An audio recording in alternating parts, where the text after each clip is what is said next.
Alrighty, so since the transfer window is once again open in MLS, there has been a lot of rumors, reports, and also some confirmed signings that has happened in these last couple of days. And judging by the fact that there is a wall of text on this board right now, there is a lot of news that I have to go over. And with that being said, let's talk about the first news that I'm going to be talking about, which is a report that just was talked about a couple of hours ago, and that is that the Columbus Crew and TFC is looking to swap forwards, with Patrick Mullen heading to TFC and Jordan Hamilton heading to the Columbus Crew. TFC will also get a international spot from Columbus if this deal will happen. And from what I heard from TFC fan, they are definitely not happy with this deal, and some of them are very pissed off that if this deal went through, this would be a very bad deal for TFC, and I don't blame them, because on paper, when you look at this deal, it just doesn't sound right whatsoever. Like, Jordan Hamilton has been one of the guys that hasn't been talked a lot of being a very good impact sub and a guy that can just come off the bench and score some crucial goal, as he has done throughout these past couple of seasons with TFC. And the fact that I don't understand why exactly they decided to kind of get rid of him, like, I think they want to get rid of him because they want to relieve some of the cap space that they have. But if they're gonna do that, there's other pieces that I think that they can definitely get rid of in terms of relieve that cap space. And there are other players that clearly are not as effective as what Jordan Hamilton has been with TFC that should be sold off if they were going to clear some cap space. And the fact that they're getting Patrick Mullen, a guy that ever since he come to Columbus from DC, he has been as ineffective as it gets. I mean, I don't even remember the last time Patrick Mullins actually scored a goal for Columbus. That just shows you how bad he has been, and the fact that this doesn't sound right in terms of this deal. And I would be very shocked if Ali Curtis decided to agree on this deal, because it looked very one-sided, and that if Columbus does seal this deal, then this is a big win for Columbus, because now with Jordan Hamilton, he can definitely relieve some of the pressure that Jersey Zardes has, and that they get some much needed reinforcement on that attack, where it has just been so bad this season, and also has been having a lot of trouble in terms of scoring goals. But next up, so the Dynamo, they are set to sign Chilean defender Jose Bezema, and this has been kind of a report that was reported last week, and the fact that I haven't heard any rumor or any kind of official confirmation that this deal has done. I don't know exactly if this is going to happen. Obviously, I think for the Dynamo, if they do sign him, and from what I heard, that he is a very young, talented kind of player, and that he's one of those young South American talented player that a lot of MLS team are looking to trying to get, then I think this will definitely be a good signing for the Dynamo, considering the fact that they absolutely need some defensive reinforcement. Like, that defense, I said in the beginning of the season, I have question about that defense, and boy, as we head into the season, I was right about how that defense is not being very good, and I'm pretty sure a lot of Dynamo fans are not happy with the way that defense has been, and that they definitely need some reinforcement, and I think Jose Bezema will be a good fit for them. But next up is that Zach Steffen has officially head to Dusseldorf on a loan, and technically this deal was actually secure probably a couple of weeks ago. I mean, it only officially announced because once the transfer window, of course, was open, that's, of course, is when they decided to kind of announce that this is official, that he's going to be heading there. And, it makes sense why Zach Steffen is going to Dusseldorf. I mean, I know he, of course, signed a contract with Man City, but there was no way in the world he was going to get minutes with Man City, and that, he's just going to have to head on loan to a club. And Dusseldorf, a team that currently plays in the Bundesliga, a team that certainly, from what I heard, are having some goalkeeping kind of issue with some of their goalkeeper already way past their prime, and now that they of course get Zach Steffen, who I think he's going to be a regular starter at Dusseldorf. And knowing the history of the fact that a lot of young American player has gone to the Bundesliga and have been pretty successful when they're there, this is definitely a good move for Zach Steffen, and I hope it will pan out and that he will have a good season with Dusseldorf. I mean, last season, Dusseldorf actually finished near the middle of the table in the Bundesliga, and that was also the season that they got promoted into the Bundesliga. So this is definitely a very respectable team in the Bundesliga, and hopefully this, of course, will work out for Zach Steffen. But next up, going back to TFC now, besides the fact that they are looking to secure a deal that obviously is an awful deal for them, they do secure a deal that could definitely help them in terms of the attack, which is getting a winger called Ericsson Gallardo via TAM, and that they of course do get some depth and some reinforcement in terms of the attacking piece. However, I think even though TFC obviously have now got Gallardo and Omar Gonzalez in the transfer window, I think they still need some more reinforcement, and that they still need attacking player and defensive player to really just stabilize this team. Like, I think right now the biggest need for them is got to be in the defensive end, and we'll see if Omar Gonzalez would solve that problem. My big concern with the Omar Gonzalez signing is that he did not have a good season with Atlas, and Atlas was near the bottom of Liga MX. So yeah, I don't know if getting a defender that did not do well in Liga MX will actually solve your issue in terms of defense, but hopefully, with them signing this winger, Ericsson Gallardo, which I don't know much about him. I heard that he's also one of those young South American players that MLS teams tend to want to get, and that hopefully he will do well with TFC, and that they can add some kind of attacking piece to this team that certainly they desperately need, knowing the fact that they're still trying to find a replacement to some of the guys that they are of course sold during the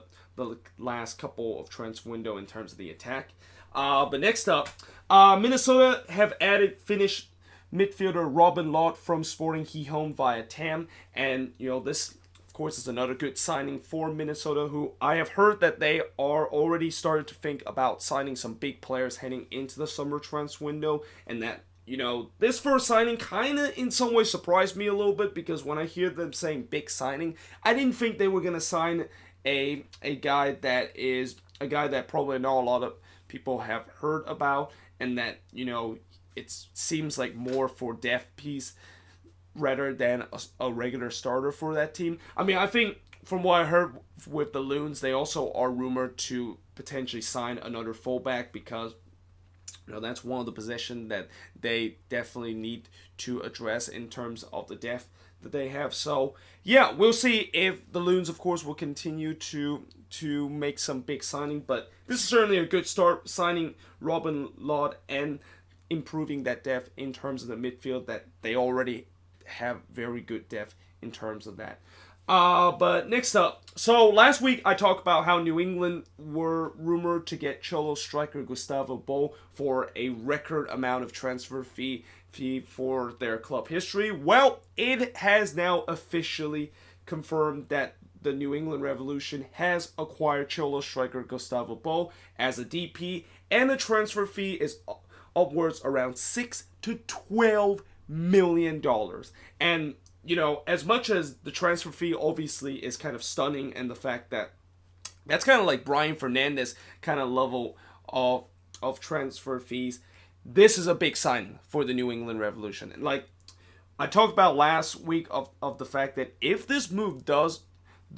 confirm, and that if this move does go through, then New England is definitely a very scary team, because right now this team not only now is on a good run in the past couple of games, but now they got a guy that has been regularly scoring in Liga MX, and that I have heard that in the past 4 seasons when he was with Tijuana and also with River Plate, and that he has at least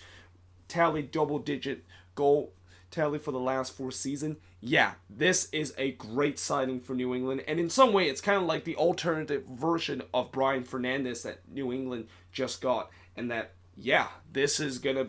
be an amazing signing for the Revs, and that I cannot wait to see where exactly the Revs is going to go for the rest of the season. Like, this is a team that right now is just below the red line, but don't be surprised if they're going to be above the red line and going to be going to the playoffs and potentially surprise a lot of people once they head into the playoffs. And it's quite amazing the fact that a couple of months ago, I was already saying that their season is done and that they are just going to be a bottom feeder. How things have changed when they decided to change the head coach and also decide to reshuffle the front office a little bit. I mean, it just also kind of repeat my message of the fact that when you have these teams that are kind of like an MLS 1.0 level, and that if you're just being a little bit more ambitious in terms of your signing and also try to not be aggressive in terms of trying to fire head coaches and general managers that clearly is not working out, then they, in a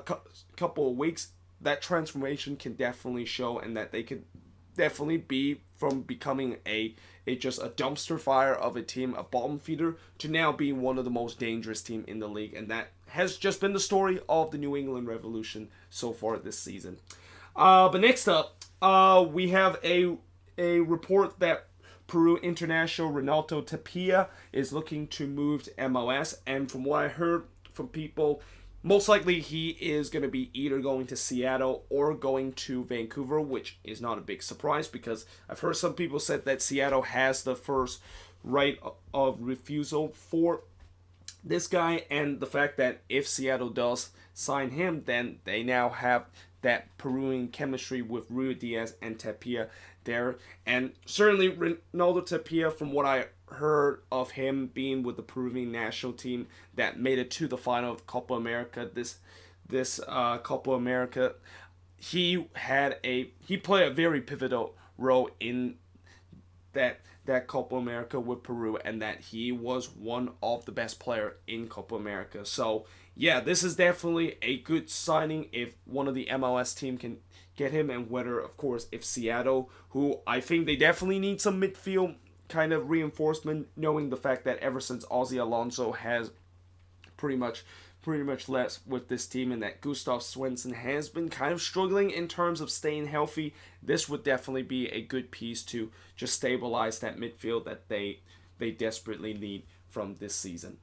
But next up, Montreal Impact President Kevin Gilmore are looking to exercise Nacho Piatti contract to 2020. So after all this talk about Nacho Piatti potentially having his farewell tour this year, and that this is potentially his final go around before most likely he's either going to retire or he's going to go back to Argentina, as there's been a lot of reports that he's heading to Argentina and joining one of the big clubs there. It looked like that might not be the case, and it looked like Montreal is looking to try to extend his contract, which, it will be interesting to see if it will happen. I think for Montreal, their chances of this potentially come true is that if they do make the playoffs, or they make a big run in the Canadian Championship, so that they can, of course, get one of that CCL spot heading into next season, because Piatti, obviously, he wants to at least have some success with Montreal, and the fact that, for years and years, ever since Piatti has come to Montreal, and that he hasn't really won anything when he's there, I don't blame him the fact that this might be the year where he decided to go, and that I think unless if Montreal does decide to win something and win a silverware, which the Canadian Championship is probably the trophy that they can definitely win. And I would even go as far as said that I think they might be the favorites of winning the Canadian Championship, because, most of the time the Canadian Championship is usually won by an MLS team, although I have heard lately that some of the Canadian Premier League team from these last couple of days have been putting some good result against those Canadian MLS team, and Montreal is one of those teams that almost got upset by one of the Canadian Premier League team in the first leg, and that they need to have some more work to do in the second leg to move on into the next round. So yeah, for Montreal, still I think they're the favorites, because TFC, they are definitely not doing very well this season, and I'm skeptical that they can maybe retain that Canadian championship again. And with the Whitecaps, a team that is kind of on a rebuilding year, Montreal definitely could be the favorites of winning the Canadian championship. But like I said, they need to first get things done after they almost avoid a big upset and big embarrassment against a Canadian Premier League team in the first round of the Canadian Championship. But next up, another important player that is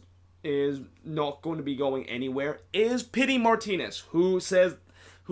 according to Frank de Boer, says that he is not going anywhere, despite the fact that there has been report that Pity Martinez might be leaving Atlanta. And I want to know what exactly those reports are and who decided to write those reports, because whoever decided to write those reports are just trying to make some nonsense gossip that just, like, I just don't believe it. Because first of all, there's no way that Atlanta United would sell Pity Martinez. Like, I know, according to Frank de Boer, which is kind of a little bit strange, the fact that Frank de Boer is the guy that will say that Pity Martinez is not going anywhere. Like, if any guy in that Atlanta United organization said that for sure that we know that Pity Martinez is not going to go anywhere, Frank de Boer might be the last guy you would think that would say that, because there's definitely been kind of an ongoing feud with Pity Martinez and Frank de Boer, and that both Pity Martinez and Frank de Boer seems to not really be friends at each other, and especially with what Frank de Boer has been saying about Pity Martinez, kind of almost throwing him under the bus throughout most of the time when he gets subbed off early, and the fact that he wasn't really hustling and he wasn't really contributing a lot to the game. Yeah, I mean, that is definitely an interesting person to say that he's not going to go anywhere, despite the fact that he's been criticizing him for the past couple of months and ever since he arrived to Atlanta. But there's no doubt that Pity Martinez is not going anywhere. Like, Pity Martinez, he's basically suffering the same issue that Ezekiel Barco had last season, which is, remember how Barco came into the league with a record feed, then things kind of fall out with his on-field and off-field situation, and that it looked like he was potentially going to sold, and then the very next season, he, of course, had an amazing season. And it's just, this is the thing with some of these MLS or some of these kind of big name player coming to MLS, where, you know, sometimes they don't settle in the league straight away, and that it does take time for them to, like, try to settle in and try to kind of see how the league is and how they can, like, adjust their style to make sure that they become a superstar in MLS. And I think Pity Martinez is kind of finding that out, that this is not Argentina, and that this is not like when he was with River Plate, that he's going to be the dominant force, and that MLS is definitely a different kind of style than what Pity Martinez, of course, will bring to the table. So I have no doubt that he's gonna stay with Atlanta, and that he could be that record signing that Atlanta complete from this season would pay off heading into next year. But again, like I said, there's no doubt that he's going to go anywhere by the end of the season or in this transfer window. Now, talk about some coaching kind of moves. Well, not coaching move, but coaching extension. The Union has extended Jim Curtin contract for 2 years, which this is definitely well deserved. And again, as I said many times with Jim Curtin, I think he definitely deserves some credit, and I know he has had a lot of critics, and I know there's a lot of MLS fans that does not like Jim Curtin, which I never understand why that is the case, because I think he definitely deserved more credit than the criticism that he has got. But no doubt that after what happened this season, of the fact that he was basically on the hot seat, and that this was really a make or break year for Jim Curtin, and the fact that he needs to get this Union team good if he stand a chance of not getting the axe and not be able to be the Union head coach next year. And boy, not only he has got this Union team very good, he has got this team in the top of the Eastern Conference, and it's no accident that he has got this team to the top of the Eastern Conference. And that, yeah, well-deserved 2-year contract for him. And I guess now for those naysayers